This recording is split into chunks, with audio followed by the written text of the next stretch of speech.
네, 무선 설비 기술 기준 및 시험 방법 5번째 시간입니다. 마지막 시간입니다. 자, 힘내시기 바랍니다. 좀 빨리빨리 넘어가서 가능한 한 끝까지 진도를 한번 빼볼 그런 예정으로 있습니다. 자, AIS 통신 방식 말씀드렸고요. 기반은 시분할 자동 접속 방식입니다. 우리가 이제 TDMA, 그 다음에 FDMA, 이건 뭐 기본적으로 알고 계실 거고, 쿼엄 방식이라든지 이런 것들도 다 알고 계실 겁니다. 그래서 시분할 다중 접속 방식을 하도록 했습니다. 그건 다 이유가 있습니다. 주기적으로 일정한 시간에 통보를 해야 되기 때문에 TDMA 방식이 적합하다고 IMO에서 결정을 해서, 이건 우리가 결정한 게 아닙니다. 그래서 국제해사기구 인터내셔널 마린 오가니제이션, 거기서 결정을 해서 우리도 그 기술 기준을 따르기로 되어 있습니다. 해상 기술 기준이나 항공 기술 기준은 우리가 마음대로 할 수가 없습니다. 아시다시피 항공 쪽은 이카오라는 데가 있죠. 이카오 쪽에서 활동을 하고 있고요. 또 선박 해상 쪽은 IMO에서 하고 있기 때문에 우리가 독자적으로 할 수가 없습니다. 그 이유는 선박이나 항공기는 어느 나라도 갈 수 있다, 그렇게 되어 있기 때문에 그렇습니다. 뭐 이런 식으로 정보갱신 간격이 있습니다. 예를 들어서 정박 중일 경우에는 움직이지 않죠. 그때는 3분에 한 번씩 쏴라. 그래도 내가 네 위치를 알 수 있어. 근데 빨리 갈수록, 그죠? 속력이 빨리 갈수록 정보갱신 간격이 짧아요. 빨리 갈수록. 뭐 23km, 이거 굉장히 빠른 거거든요. 선박에서. 그때는 2초마다 한 번씩 쏴라. 이런 것들을 시험을 하도록 되어 있습니다. 클래스 A와 클래스 B는 다른데, 클래스 A는 국제항해에 종사하는 거고, 클래스 B는 연안어선, 이렇게 되어 있습니다. 정보갱신 간격이 다 다릅니다. 이런 것들도 시험을 합니다. 시험을 다 합니다. 그래서 이 정보 방식대로 다 하느냐, 이런 것들로 시험 성적서에 담아야 됩니다. 그렇게 되어 있습니다. 자, 이게 이제 VTS라는 건데요. VTS가 이제 해상안전관제센터란 말입니다. 항공 쪽도 항공관제센터가 있죠. 자, 비행기가 뭐 파리에서 오는 것도 있고, 뭐 로스앤젤레스도 있고, 뭐 많죠. 무지하게 많이 날라오면 그거를 교통정리를 해줘야 되죠. 그래서 이 VTS의 입출항을 관리하는 거다. 그래서 이렇게 쭉 있습니다. 이 해안선을 따라서 이렇게 쭉 있습니다. 그래서 여기는 무슨 VTS, 뭐 제주 VTS가 있고, 부산에도 있고, 뭐 여러 가지 목포에도 있고, 뭐 쭉 있습니다. 이렇게 해가지고 다 이렇게 통보를 합니다. 정부 통합 전상 센터에서 모든 것을 컨트롤하게 되어 있습니다. 이렇게 다 정보가 여기 모입니다. 그래서 일원화 시켜놨고요. 모니터링을 이제 VTS에서 AIS 연계망을 통해서 하면은 선박 운항에 대한 모든 정보를 다 수집을 할 수가 있죠. 그래서 지금은 사실 데이터 센터 역할이 굉장히 커졌습니다. 데이터 센터가 무지하게 많이 생겼죠. 각 지역별로 다 있습니다. 그런데 데이터 용량은 계속 쌓이고 있다는 거죠. 리얼타임으로 들어오기 때문에 그렇습니다.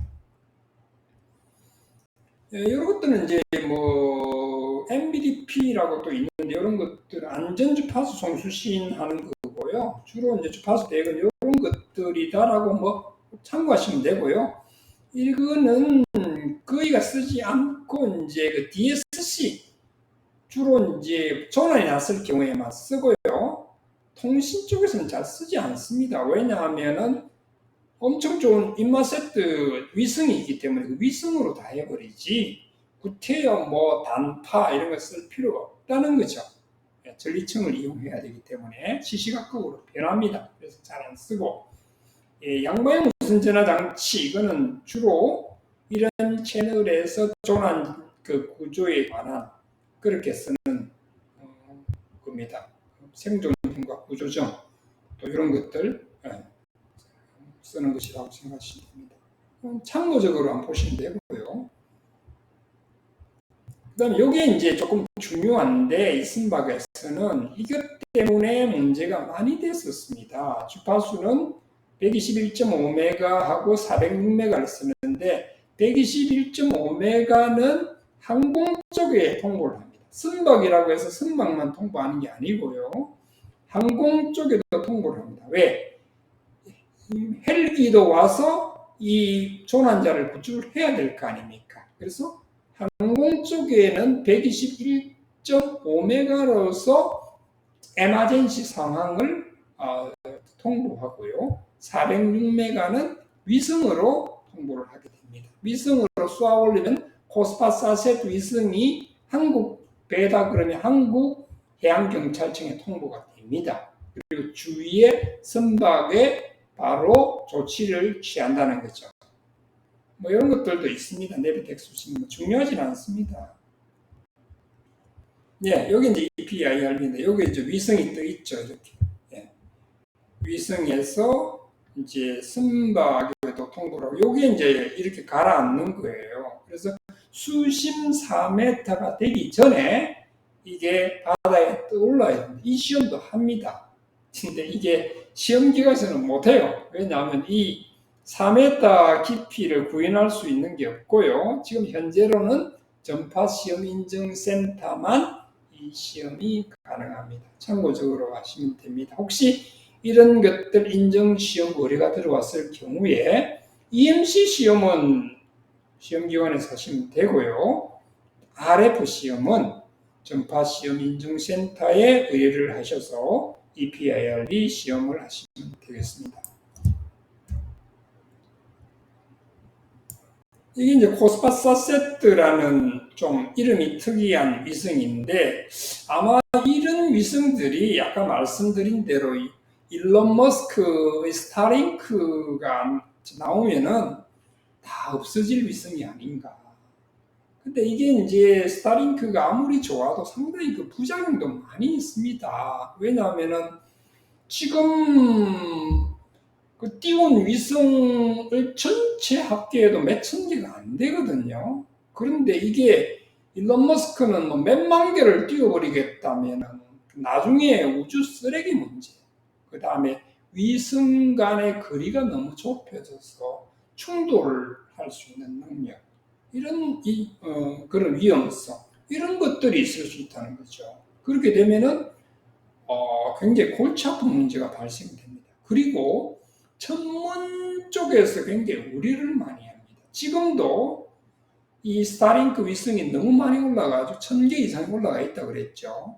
이게 천문 쪽의 망원경에서 볼 때는 전부 다 천문 관측의 장애물입니다. 천문 쪽에는 실시간으로 계속 사진을 찍는데 이 위성이 휙 지나가 버리면 하얀 선이 휙 보여요. 그러니까 제가 허블 망원경하고 일전에 부딪힐 뻔도 했고요. 이런 이 안 좋은 점도 있어요. 근데 이제 일론 머스크라는 사람이 좀 특이한 사람이잖아요. 나사에서도 못한 재사용 로켓도 만드는 사람 아닙니까? 스페이스X에서 그런 사람이고, 테슬라라는 데가 지금 어마어마하게 잘 나가고 있죠. 처음에 전기자동차는 느리다 라는 개념을 깨우신 사람이죠. 엄청나게 잘 팔리고 있습니다. 그 막대한 돈을 이 스타링크 계획에다가 때려박겠다는 거예요. 그래가지고 전 세계를 하나의 백본망으로 연결해버리겠다. 통신시장을 장악하겠다는 그런 아주 특이한 사람이에요. 근데 사실은 통신을 하려면은 기간통신 사업자로 등록을 해야 됩니다. 이게 통신망에 접속을 하려면은. 근데 우리나라 정부에서 인허가 안 해주면 돼요. 안 해주면 되는데 어떻게 될지 모르겠습니다. 일론 머스크 한 말이 2023년도에 한국 시장을 뚫겠다. 한국 시장은 상징성이 있어요. 왜? IT 기술이 굉장히 발전한 나라, 인터넷 속도가 제일 빠른 나라에 뚫겠다는 거죠. 지금 우크라이나, 러시아 전쟁하고 있지 않습니까? 그 우크라이나 대통령이 가끔 보이죠. 스타링크 이용한 거예요. 지금 우크라이나 그 전쟁 통해 네트워크 잘 되겠습니까? 안 됩니다. 근데 이 일론 머스크가 그 공짜로 준 거예요. 너 사용하고 이게요. 스카이라이프보다 더 작은 접시 안테나 하나면은 전부 다 되거든요. 그래서 그 대통령한테 선물로 준 거예요. 그러니까 이 사람이 전 세계에 그런 실상을 폭로하고 자기 의지를 표명하고 이러고 있습니다. 스타링크 계획이 참 좋긴 한데 반드시 좋은 게 있으면 나쁜 것도 있다. 그래서 전체 물리학자들은 굉장히 싫어합니다. 온 세계를 전부 지구를 다 쓰레기판으로 만들고 우주 관측을 못하게 만들고 사고의 위험성이 많고 이렇다는 거죠. 네, 그렇습니다. 저는 메시지 실험을 하는 것들인데요. 이런 것들은 레오 위성이라는 것도 있습니다. 예, 위성이 굉장히 많아요, 생각보다. 우리나라 무궁화 위성만 있는 게 아니고요.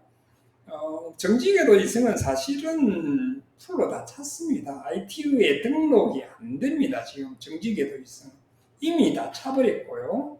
그 궤도가 다 이미 차버려가지고 풀 포화 상태이기 때문에 정지궤도 위성을 올리려면 하나를 내려야 돼요. 하나를 내려야 되고 하는데 앞으로의 기술은 이제 우주 쓰레기 회수 기술이 될 것이다 라는 그런 말도 있습니다. 하여튼 이런 식으로 위성을 많이 이용한다라고 아시면 되겠고요. 네. 그 다음에 지금은 모든 게 이제 아날로그에서 디지털로 가는 것이기 때문에 해상이동 장비에도 디지털 기술이 접목돼 가지고 장거리 운항 선박에서도 디지털 데이터를 이용해서 하고요. 요게 이제 수색 구조용 위치 정보 송신 장비라는 겁니다. 앞쪽에서 사트라는 건데 제가 아까 말씀드렸다시피 요게 딱 송신을 하면요. 요 주파수가 무슨 주파수냐 하면 레이더 주파수예요. 레이더의 전파를 받아서 엄청나게 반사를 시켜버려요. 그러면 레이더에 크게 화면으로 확 나타나 버려요. 빨간 점은. 그러니까 이게 여기에 사고가 났구나라는 것을 주위의 선박에서 바로 알아차릴 수 있다. 이것이 사트 수색 구조용 위치 정보 송신 장비. 적합 인정 대상입니다. 적합 인정 대상인데 이것도 수밀 시험이라는 게 있어요. 그 바다에 들어가도 물이 안 들어가 이런 시험 때문에 지금 현재로는 지정 시험 기관에서 못합니다. 그래서 지금 2개 아까 말씀드렸다시피 EPIRB하고 그다음에 SAT 이 2가지는 전파 시험 인증센터에 의뢰를 하셔야 됩니다. 참고적으로 아시면 좋겠습니다. 자, 이게 이제 선박에서 조난을 당했을 경우에 헬기가 막 오고 이런 거죠. 자, 요게 사트 신호입니다. 확실히 표시가 나죠? 이렇게 확 표시가 납니다. 여기 사트에서 발사하면은 이런 식으로 보통은 이런 식으로 표시돼요. 이런 식으로 조그마한 점으로 아무리 큰 배라도 조그마한 점으로 이렇게 표시되는 이 정도 표시 나버리면 당장 알죠. 이게 입에서 사고 났구나 주위에 당장 알 수 있다. 그런 사진을 캡처를 떠봤습니다. 예, 그 다음에 항공 쪽입니다. 항공 쪽은 이카오라는 게 있죠. 국제민간항공기구. 국제민간항공기구라는 겁니다. 항공기 역시 마찬가지입니다. 자국 내에서 기술 기준을 만들 수가 없습니다. 그래서 이카오에서 기술 기준 또 ITU에서의 기술 기준을 그대로 준용하고 있습니다. 항공기를 만드는 나라가 전 세계를 지배하죠. 항공기를 현재 제일 잘 만드는 나라는 미국 아닙니까? 보잉사, 그죠? 그리고 전투기는 보잉사의 자회사인 록히드 마틴사. 무지하게 돈 많이 벌죠. 무지하게 비쌉니다. 왜? 다른 데서 못 만드니까. 로키드 마틴사에서 전투기 만들고요. 그게 보잉사의 자회사입니다. 미국에서는 보잉사. 그 다음에 또 어디죠? 프랑스의 에어버스사. A380 만드는 데 있죠. 에어버스사와 보잉사 이 양축이 지금 움직이고 있어요. 우리나라 대한항공, 아시아나항공 전부 보잉사나 에어버스사 겁니다. 항공기 만드는 기술이 그렇게 녹록지 않습니다. 쉽지 않습니다. 며칠 전에 우리 전투기 지금 시험 성공했죠. 어제인가요? 그거 지금 개발 시작한 지 20년 됐어요. 20년 만에 빛을 봤습니다. 그거 우리 해야 됩니다. 그럼 한국은 이제 고급 기술을 해야 됩니다. 중국에서 하는 거 하면 안 됩니다. 우리 시스템 반도체 지금 시작했죠. 문제는 지금 가르칠 교수가 없다는 거죠. 그런데 시스템 반도체 반드시 해야 되고요.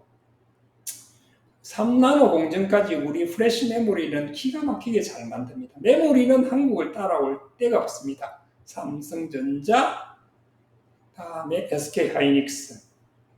못 따라옵니다. 프레시 메모리 하나만큼 우리나라 최고입니다. 설계부터 생산까지 다 합니다. 그런데 TSMC라고 들어보셨죠? 그 대만에서는 TSMC, 타이완 세미컨덕터 인더스트리얼 머티리얼인가 하여튼 그래야 될 거예요. TSMC 그 약자가 대만에 있는데 그 대만에서 이 반도체 만드는 공정이 이거 쉽지 않거든요. 그게 시스템 반도체를 만들어요. 설계는 어디서 하냐? 미국에서 합니다. 인텔을 제외한 모든 시스템 반도체는 TSMC에 줍니다. 그래서 설계 기술은 대만에 없어요. 그래서 시스템 반도체가 거기서 나오는데 지금 우리 한국이 어려운 게 이 시스템 반도체가 없어 자동차도 지금 신청을 하면 몇 개월 걸리지 않습니까? 나오는데. 그리고 반도체가 없어가지고 지금 시험 물량이 많이 없어졌습니다.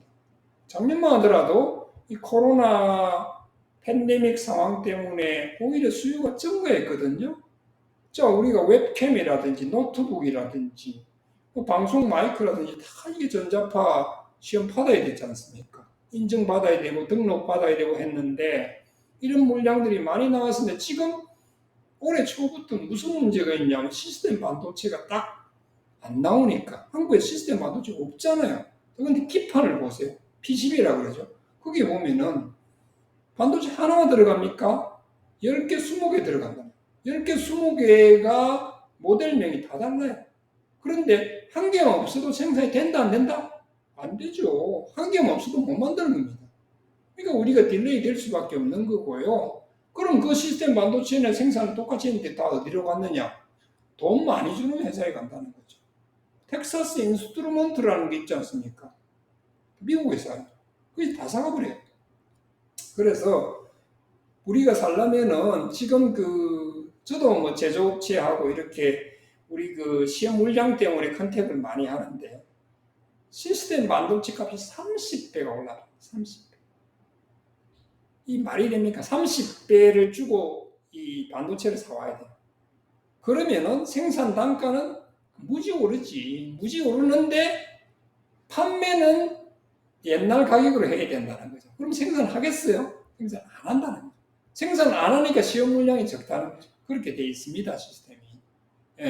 그래서 우리가 빨리 시스템 반도체를 해야 된다라고 결론이 났고 이 정부에서 굉장히 밀어붙이고 있는데 학과만 늘려서 되는 게 아니고 그걸 가르칠 교수가 없다는 게 참 큰 문제입니다. 앞으로 우리가 숙제입니다. 제가 감히 뭐 이런 말을 해서 죄송하지만 제가 알고 있는 범위 내에서 말씀드린 겁니다. 항공국도 마찬가지로 이쪽은 같이 이제 맥락에서 움직이는데 항공법이 내는 것들은 안전에 관한 것들은 여기서 합니다.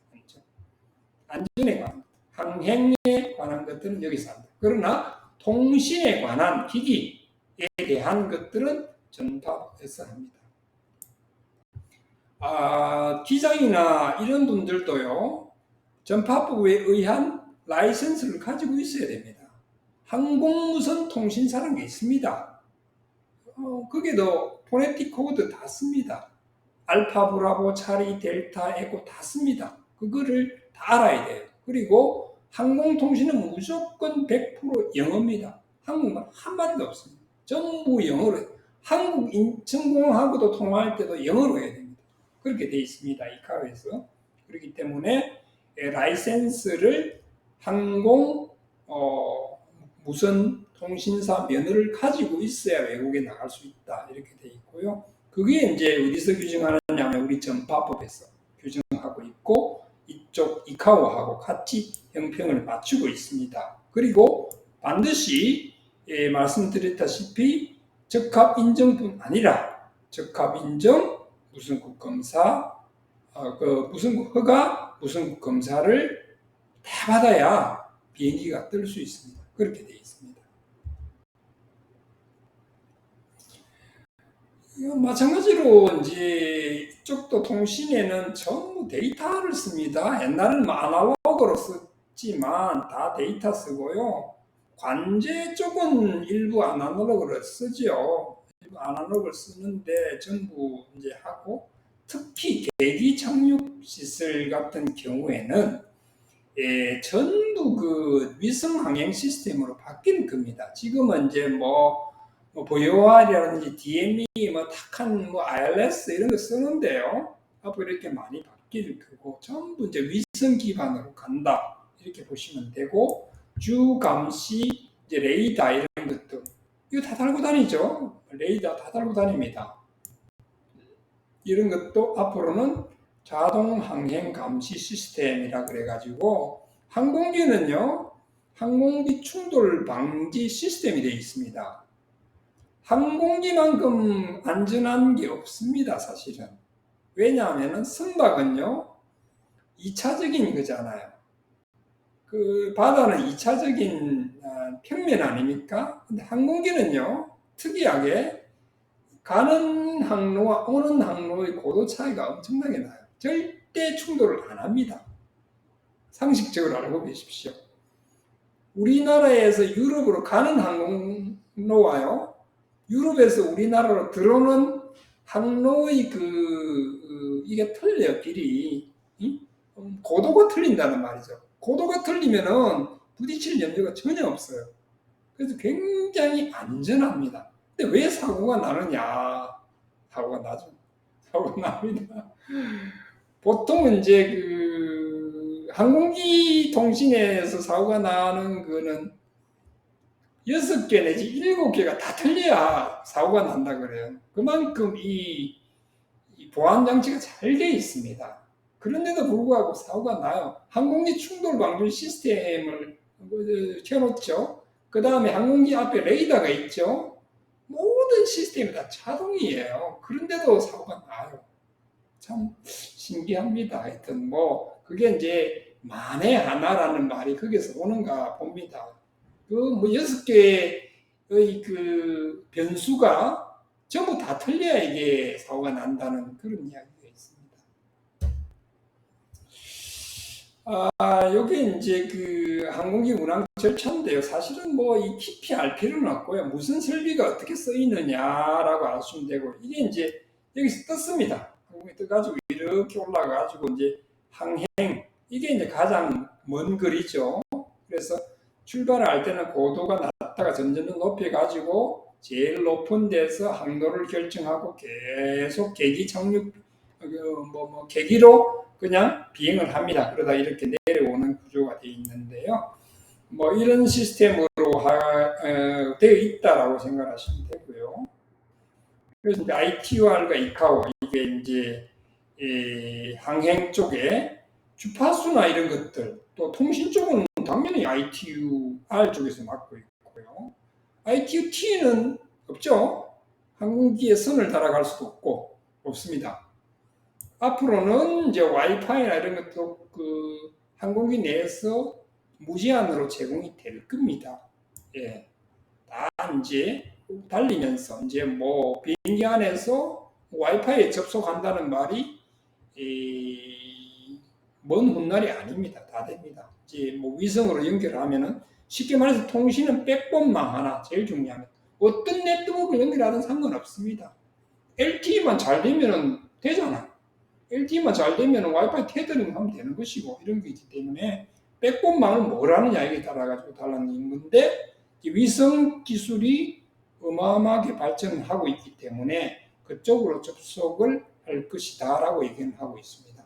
우리가 앞으로 위성 쪽에 기술 기준도 많이 신경을 써야 되고 또 정부에서도 그쪽에 관심을 많이 가져야 될 대목이라고 생각이 됩니다. 2022년도에 이제 개정이 됐고요. 뭐 일부 필요 없는 것들은 삭제가 되고 뭐 이런 쪽이 있습니다. 우리 항공 쪽은 사실 우리나라가 그렇게 많이 하지 않기 때문에 또 어려운 부분이고 항우연이라고 있죠. 항우연 사천에 있습니다. 그래서 이제 우리나라가 전투기까지 개발하긴 했는데 통신 장비는 아직까지 국산이 없어요. 다 지금 뭐 미국이나 프랑스 그를 사용하고 있고요. 그래서 이제 인증할 때도 제조사 인증으로 되어 있는 것으로 알고 있습니다.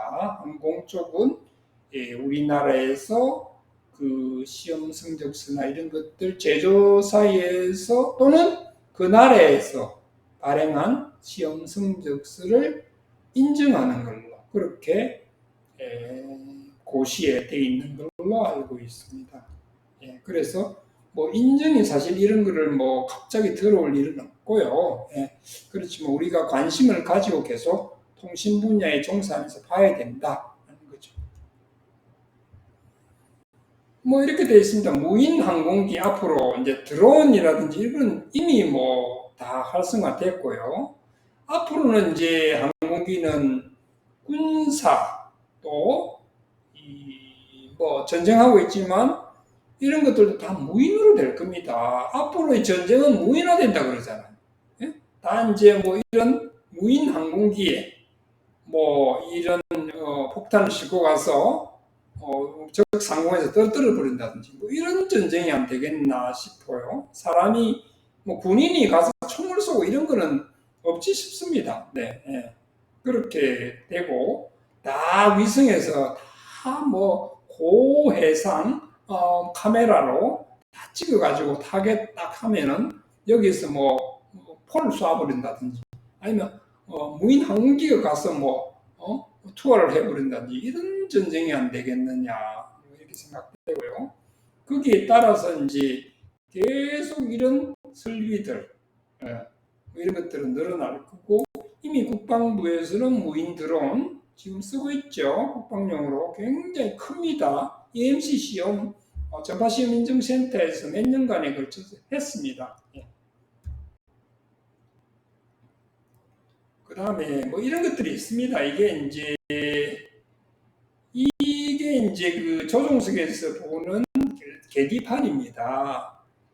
조종사가 시계 비행을 하나요? 못합니다. 다 좀 계기 비행입니다. 이 계기 비행기를 보고 이렇게 비뚤어졌으면은 이거를 똑바로 오게끔 이 나침반처럼 생긴 걸 똑바로 오게끔 하면은 비행기가 똑바로 가는 거예요. 이것도 비뚤어졌죠? 뭐 이렇게 똑바로 하면 되는 거예요. 그런데 항공기는 그 2차적인 평면이 아니고 3차적이죠. 고도도 이게 중요하다. 어느 정도에서 내려오느냐. 그 다음에 좌우, 그죠? 2차가 아니고 3차적, 3D로 봐야 된다는 거죠. 그래서 이게 이제 계기 착륙 장치다. 그러니까 ILS라 그럽니다. ILS 장비가 다 하고 있습니다. 그게 다 전파 쓰는 거죠. 이게 나옵니다. VOR에가 자북 위치를 이제 북쪽의 위치를 정확하게 가리킨다는 거죠. 주파수는 이런 걸 쓰고요. 관계 법령은 이제 뭐 이런 VOR에 대한 전방향 표지 시설에 쓰고 있습니다.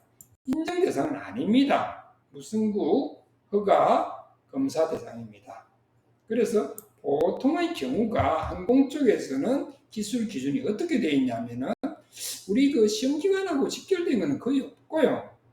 그러니까 항공기 내에서 쓰는 거, 뭐 와이파이 이거는 대상이 될 수 있겠지만 항공기 자체에서 쓰는 것들은 저희들이 지금 할 수 있는 또 그렇게 물량도 되지 않을 뿐더러 좀 불가능하지 않겠느냐 이렇게 생각되고 특수시설 이런 뭐 공항에서 쓰는 이런 것들은 기술을 그럼 왜 만들었느냐 무슨 국 허가나 무슨 국 검사 때문에 만들었다라고 생각하시면 됩니다. 이런 거죠, 이런 거. 자, 요만 거 삐뚤어졌잖아요. 이거 딱 해서 바로 잡아줍니다. 이렇게 바로 잡아주면은 계기 착륙 비행이라고 합니다. ILS 이런 것들을 이용해서 하고 있다. 참고적으로 그림을 좀 봐주시면 될 것 같습니다. 뭐 꼭 이게 뭐 엄청난 제가 지식을 드리는 게 아니고 뭐 이런 것들도 하나의 지식으로서 알아두신다면은 우리가 시험기관으로서 좀 그 폭을 넓히는 데 있어서 좋겠다 싶어서 이런 것들 또 실제로 기술 기준에 있습니다. 무슨 설비 기술 기준. 그래서 이런 것들을 넣어 놓은 것이니까 참고적으로 그림 정도는 한번 쭉 살펴보시면 되겠습니다. 최근 들어서만 탁한 이런 것들이 지금 우리나라에서 만들었어요. 그래가지고 항법 시설입니다. 그래서 이거를 비행기가 착륙할 때 유도해가지고 안전하게 착륙하는 그런 항법 시스템인데 우리나라에서 작년에 공항공사에서 인도에 수출까지 하고 그런 참 한국이 대단한 나라가 됐다라는 생각을 합니다. 다음 보면 ILS라 그래가지고요. 뭐 로컬라이즈, 그리드 패스, 마크업 이콘 다 이게 그런 겁니다. 이런 거 보면은 잘 보시면은 공항에 가면 이런 거 다 있습니다. 예, 다 있고 이런 것들이 다 계기 착륙 또 이륙하는 데 쓰는 거구나 하고 생각하시면 되겠습니다. 이런 식으로 이제 그 전파가 이렇게 형성이 되고 이런 식으로 해서 비행기가 이렇게 내려오게 됩니다. 이렇게 내려옵니다. 이게 물론 뭐 시계 비행도 하는데 그건 뭐 정말 그 어렵고요. 시계 비행은 안 되고요. 이런 다 장비가 전파가 이만한 역할을 한다. 그래서 통신만 하는 게 아니고 이런 계기 착륙하는 데도 쓴다는 것을 알아주시면 좋겠습니다. 이런 식으로 됩니다. 예. 간단했어요. 해서 넘어가도록 하겠습니다. 예. 보시면 되고요. 뭐 이런 식으로 레이더 쓰고요. 그다음 VHF 통신 이건 이제 직접 관제탑하고 항공기 간의 음성으로 이제 컨트롤하죠. 자, 코리아 에어라인 몇 번 활주로로 착륙하시오. 이게 이제 앞마당 큰일 나죠. 사고로 나니까 이런 것들은 이제 관제탑에서 다 지령을 이렇게 내리고 그게 절대적으로 따라야 됩니다. 예, 그렇게 되어 있습니다. 이런 장비들도 있습니다. 단파 장비도 가지고 있습니다. 그러나 앞으로는 아마 위성으로 다 대체가 될 걸로 보입니다. 그래서 앞으로는 전부 이제 항공기도 위성에서 인터넷을 할 그 날이 얼마 남지 않았다. 이렇게 보시면 되고요. 자, 다음 슬라이드.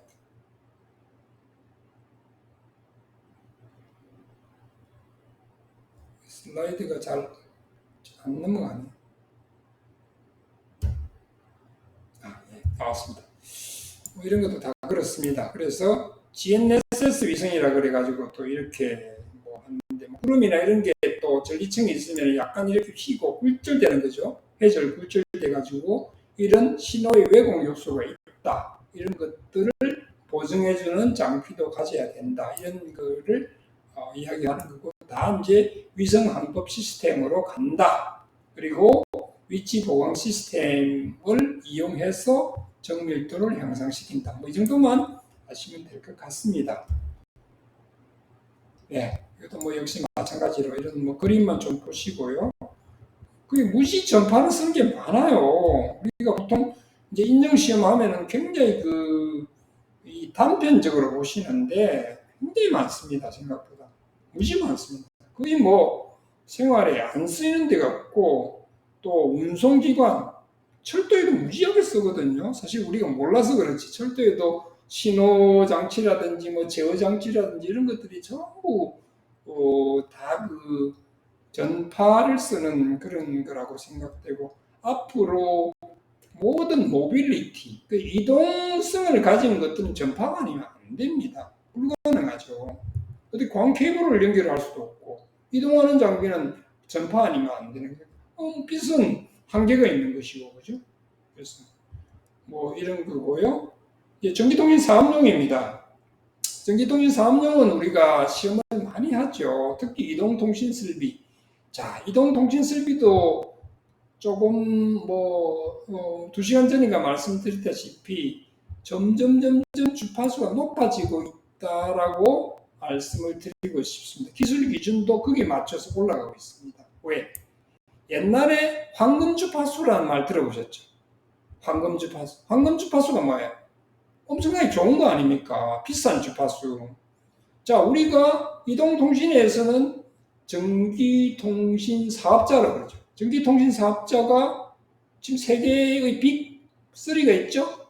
SKT, KT, LG U+, 그죠? 있지 않습니까? 이 사업자 이전에는 PCS 사업자라는 게 있었어요. 또 그전에는 한국이동통신주식회사라는 독보적인 존재의 회사가 하나 딱 있었습니다. 그게 지금의 SKT입니다. SK텔레콤인데 그 SK텔레콤이 최초로 우리나라의 이동통신을 시작한 게 한국이동통신주식회사입니다. 그때는 800메가를 썼어요. 800메가 제일 좋아. 왜? 그때는 800메가는 대충 회절 굴절이 잘 돼요. 그래서 산에 하나만 세워놔도 멀리 갈 수 있고 아주 효율적이었어요. 그래서 그게 황금 주파수에 제일 비쌌어요. 주파수 할당 대가가. 주파수 할당 대가는 아시죠? 그래서 정부에서 이거를 뭐 20년이면 20년 사용하는 동안에 엄청난 할당 대가를 가져가죠. 예, 정부에서 경매를 합니다. 주파수 경매. 그래가지고 가장 돈을 많이 쓰는 곳에 그 대역폭의 주파수를 사용 권한을 주는 거 아닙니까? 그렇게 되는 건데 그 당시에는 800메가가 황금 주파수였어요. 그 당시에는 그게 맞았어요. 왜냐하면 산악 지형이 좋고 그래서 강원도나 이런 데서도 그때는 잘 됐어요. 이동통신이. 그런데 통신의 패러다임이 변하고 있죠. 지금은 아날로그가 아니지 않습니까? CDMA 시대를 지나서 지금 OFDMA 시대가 왔단 말이에요. LTE는. 그죠? LTE 있습니다. LTE 시대 때는 4G죠. 이런 시대다 보니까 이게 워낙 사용자가 또 급증했지 않습니까? 한국 사람의 숫자보다도 스마트폰의 숫자가 많다는 거죠. 왜? 한 사람이 2개 갖고 있는 사람도 있으니까. 그러니까 폭발적으로 이게 늘어났다. 그러면 옛날 방식대로 되겠습니까? 안 되는 거죠. CDMA도 한계가 있다는 거죠. 그래서 OFDMA 방식을 씁니다. CDMA는 이게 아파트를 쌓았다라고 생각하시면 되고요. 그 다음에 OFDMA는 그거를 더 잘라가지고 아파트를 막 이렇게 나눠 하나의 타워를 만들었다. 대역은 똑같아. 주파수 대역.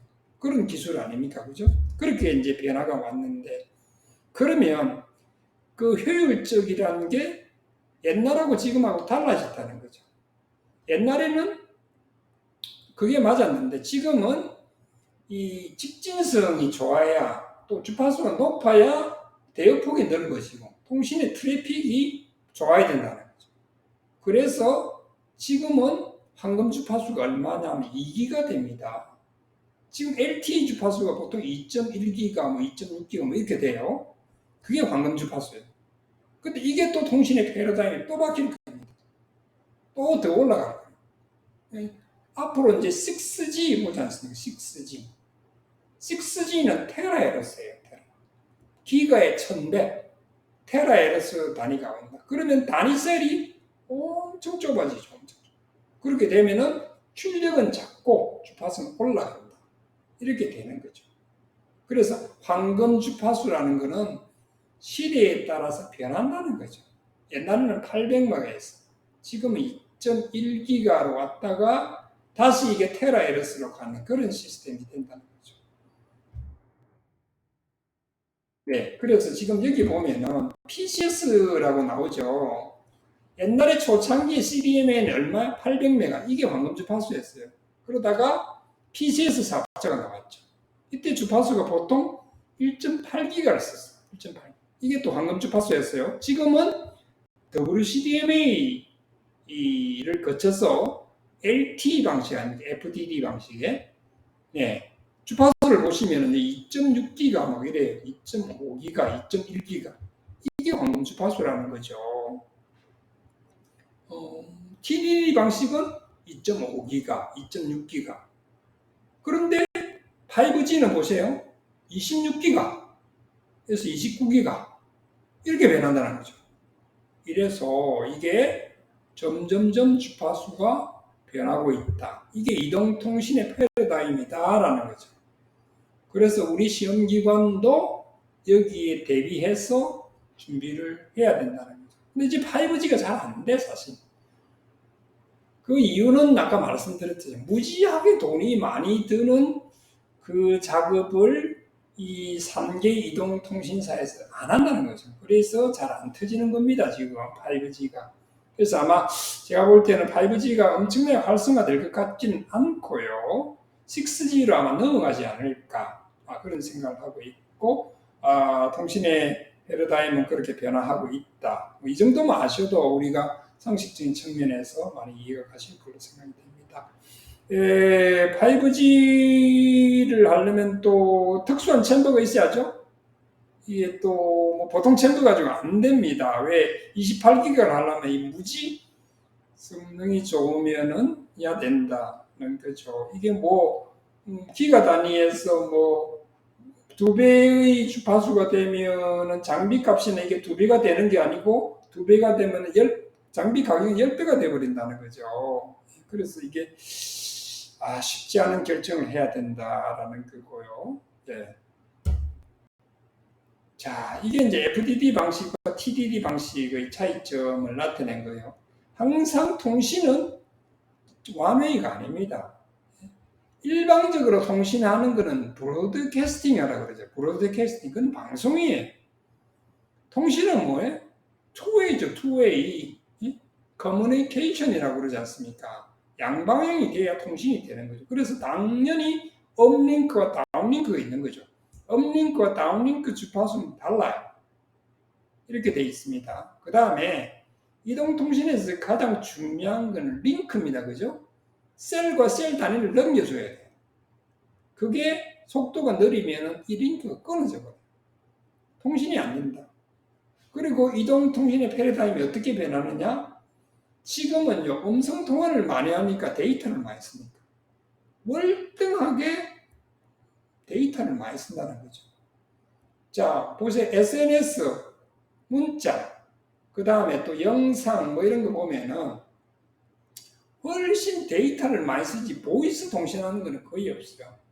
그렇게 다 바뀌고 또 브라우저, 그죠? 웹 브라우저 연결해가지고 인터넷 검색하고, 그 다음에 뭐 앱 이용해가지고 모바일 뱅킹하고, 또 뭡니까?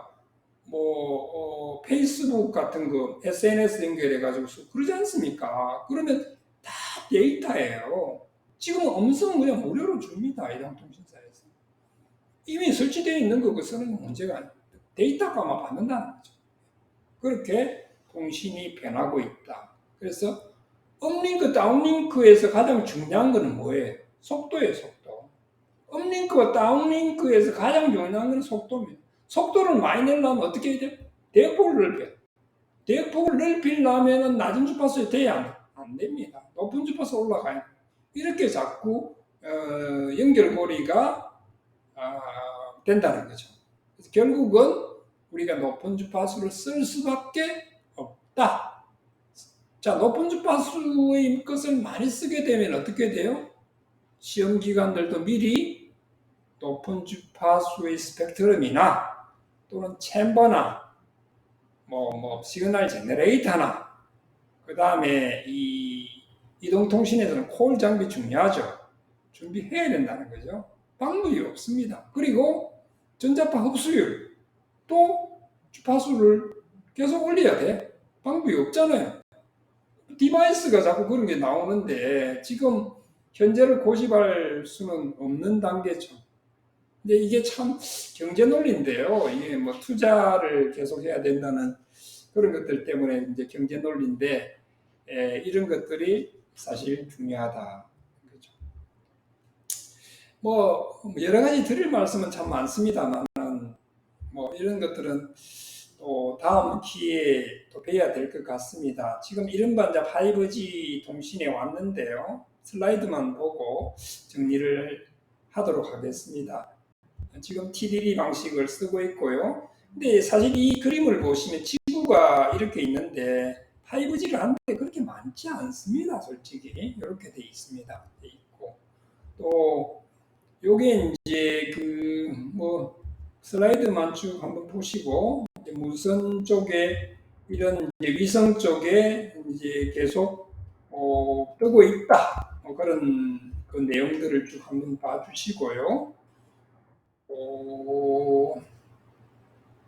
이게 지금 그 다음 장으로 잘 넘어가지 않는데 하여튼 뭐 심화교육 이렇게 정리를 하도록 하겠습니다. 오늘 5시간 동안에 어느 정도 공부가 되셨는지 모르겠습니다만 저는 공부를 많이 했고요. 여러분들 덕분에 또 다음 만날 수 있으면은 같은 시험기한 종사자로서 또 만날 수 있기를 기대하고 또 다음 강의가 있다면 더욱더 많이 준비해서 열심히 노력하는 모습을 보이도록 하겠습니다. 우리 이 강의를 준비해 주신 우리 국립전파연구원 그리고 우리 지정시험기관 협회에 감사드리고 또 여기에 많이 보이시는 분들에게 감사드리면서 건강한 직장 생활이 되시길 바라겠습니다. 감사합니다.